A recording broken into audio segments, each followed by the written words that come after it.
Hello everyone, my name is Zenitsu and I'm back with another Digimon deck profile video. So today I'm going to be taking a look at EX05, and EX5 offers us lots of new and powerful tools to be able to build and iterate on some new and existing decks. And today's deck I'm going to be taking a look at is going to be a brand new iteration on the Leopardmon deck. So Leopardmon does have a couple of different ways that we could build it. I found that the two most effective ways to be able to play the deck is either going to be a traditional stack style deck, lining up your inheritables for a combo of some sorts,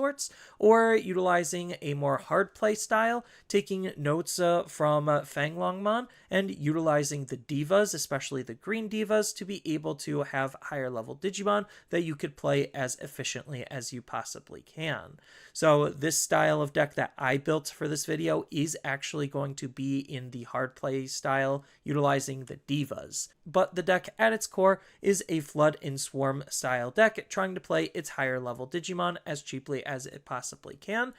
And Leopardmon wants to try to take advantage of Digimon with really good on-play effects, while also dipping a little bit into some classic green style play of just trying to interact with suspending cards and interact with the fact that cards are suspended. So the biggest weakness of the deck is the fact that it kind of does just lack in the damage department overall to be able to close out games quickly and effectively. This lack in damage also is coupled with the lack in speed, which could allow the opponent to potentially have time to be able to respond to your board, control the field, or just win the game outright. But regardless of its flaws, the fact that the deck does have lots of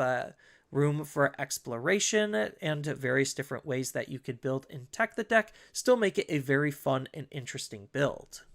So with all that said and done, let's just dive right into the deck profile. Starting off with the Digitamas, you could kind of just run whatever Digitamas you feel like. I'm just playing the ones that interact with my Digimon being suspended, or me just playing Digimon for some extra DP boost, just because we don't actually have a whole lot of ways of boosting our Digimon to make them strong enough to clear specific numbers. So we do just want to try to DP boost our Digimon the best that we possibly can, especially since we have alternative ways at trying to take advantage on how to use our raising area. Next, on to the level 3s, I'm going to be not running a whole lot of level 3s and by proxy level 4s, just because we're playing off of our level 5s more often than not, and we have ways to be able to try to get them out as efficiently as we possibly can. But we still do want some level 3s because we also could play into the stack-based style if we wanted to, again having alternative ways on making our cards as useful as possible.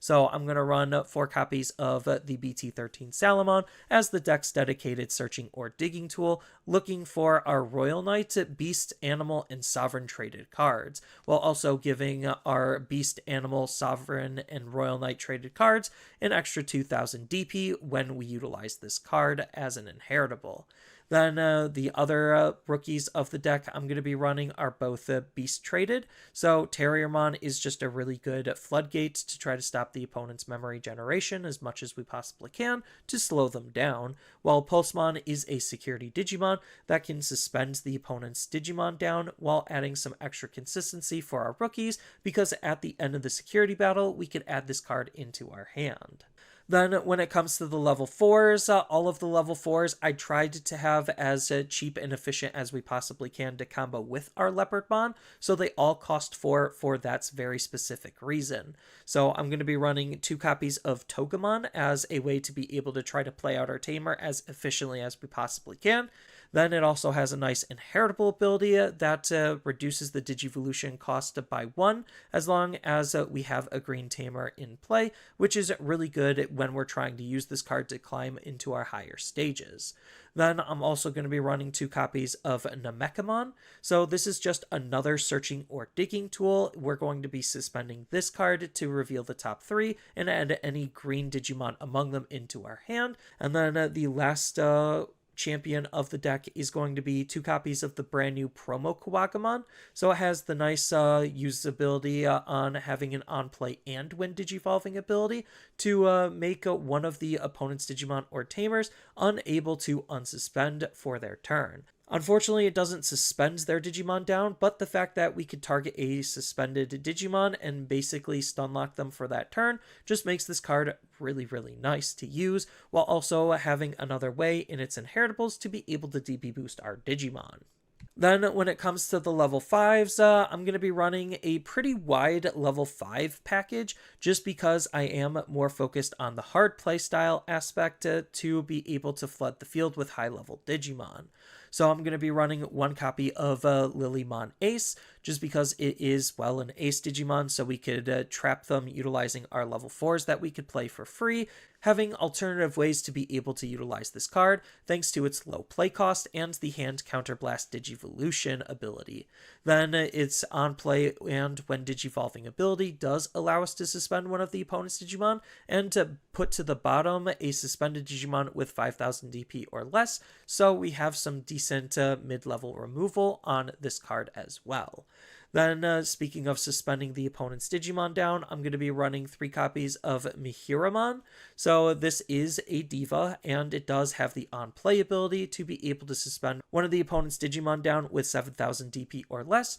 and stunlock one of the opponent's Digimon, making sure that it can't unsuspend. So this is really good for that, on top of its trait, on top of its inheritable ability, which does allow us to reduce the Digivolution cost by 1, when this Digimon would Digivolve, letting us use our form changes and alternative form Digimon a little bit more effectively. Then I'm also going to be running 2 copies of the EX04 Intilamon. So this has the Alliance ability to try to actually push damage, while also adding in some extra survivability, because at the end of the attack, if we have 3 or fewer cards in our security, we get to recover 1, and its inheritable is also pretty good, where if we have another suspended Digimon in play, which again is not hard for this deck to do, then one of the opponent's Digimon gets minus 2000 DP, allowing us to have alternative ways to be able to try to beat over the opponent's Digimon or control the field. And then when it comes to the other level 5s, I'm just going to be running some of the EX05 Green Sovereigns. So they all have the on-play ability to draw a card and be able to put a Diva in its traits of a different name than one that's on our field or in our trash into our raising area. So that way we have the alternative ways to be able to maintain and constantly use and reuse our raising area for some added pressure. Then each one of the EX5 Divas have their own base ability. So Vajramon allows us to gain a memory back when we use an option card. Vikarlamon allows us to be able to unsuspend this Digimon when he survives a battle against one of the opponent's Digimon. And then we have Kambarimon that lets us draw a card when the opponent's Digimon becomes suspended. Then when it comes to the level 6s, I'm going to be running a pure Leopardmon lineup. So I'm going to run 4 copies of Leopardmon from BT13. This is just the base Leopardmon that we're going to be using. He has a nice when Digivolving and main ability, where we get to play a green or Royal Knight traded Digimon from our hand for its cost, and when it would be played by this ability, we get to reduce the play cost by 4. Then it has a good all turns ability that couples with its when Digivolving and main ability to be able to give all of our green and Royal Knight traded Digimon the blocker ability as long as we played another Digimon, which we reasonably should be doing every single turn. Then in terms of his form changes, I'm going to run 2 copies of Leopard Mode. So Leopard Mode is kind of the offensive backbone, where when we Digivolve up into this card, we get to suspend one of the opponent's Digimon down and keep it suspended. So that way it really limits the opponent's offensive and defensive capabilities. Then he has a nice when attacking ability that's not limited to once per turn, where we get to suspend another one of our Digimon to unsuspend this Digimon, so the wider the field, the more attacks we could get off of this Digimon, while also having a nice third ability where at the end of your turn, we get to trash the top card of this Digimon, basically changing him back into the base form, while unsuspending all of our Digimon, which should have blocker, so that way we have some good defensive and offensive lines of play. Then when it comes to the last level 6, I'm going to be running 3 copies of Leopardmon X Antibody. So this card is doing something fairly similar to Leopardmon, where it's another really decent control tool that's helping facilitate our overall game plan, because when we Digivolve into this card and we could use this ability on our main phase as well, we get to play 1 green Digimon from our hand and reduce its play cost by 4, and if Leopardmon or X Antibodies in its Digivolution source, we get to further reduce it by 3, so this allows us to be able to play even bigger bodies for even cheaper. And then it also has a secondary ability where when we play a Digimon, then we get to have one of the opponent's Digimon with 5000 DP or less get bounced back into their hand, and for each other Digimon we have in play, we get to add 3000 to the maximum DP that this effect can choose from for some really good removal and control. Then when it comes to the level 7s, you could kind of just run whatever level 7s that you want. Quartzmon is just generically green's best level 7, especially since this deck does want to be a go wide deck. This does benefit from us going as wide as possible. And if you just want to run something a little bit more budget friendly, then Omnimon Merciful Mode is just fine as well. And then when it comes to the option lineup, I'm just going to be running something fairly simple yet effective, where 2 copies of Grandisol is going to be the big hard removal card for the deck and Security Bomb, and then I'm just going to be running a combination of Green Memory Boost and Agility Training just to try to increase the consistency on finding our cards while increasing the overall tempo to try to make some of our plays as efficient and explosive as we possibly can.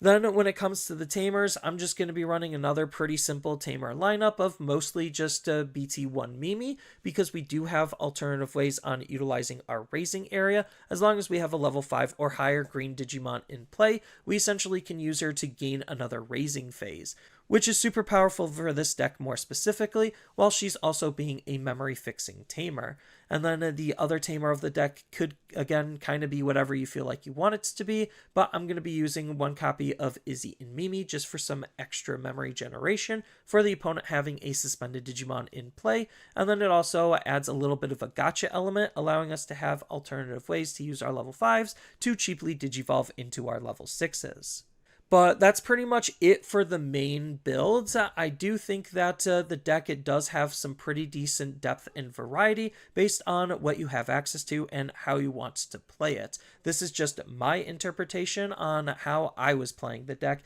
and I had some pretty decent results on it on a more casual level, and this deck is definitely not a hardcore competitive deck. But that doesn't mean it's not fun to play. And then there's still just a whole bunch of other different tech and tools that you could think about incorporating into the deck. Again, all depending on your personal playstyle, cards preference that you have access to, and what you're expecting out of the meta. There's still just a lot of decent depth and variety that this deck can offer based on how you're going to be approaching the builds. But as far as some potential future upgrades, well, the deck isn't really getting any more direct support, but it could get some indirect support as long as they print really decent green Digimon that lets us use our Leopardmon as efficient as we possibly can.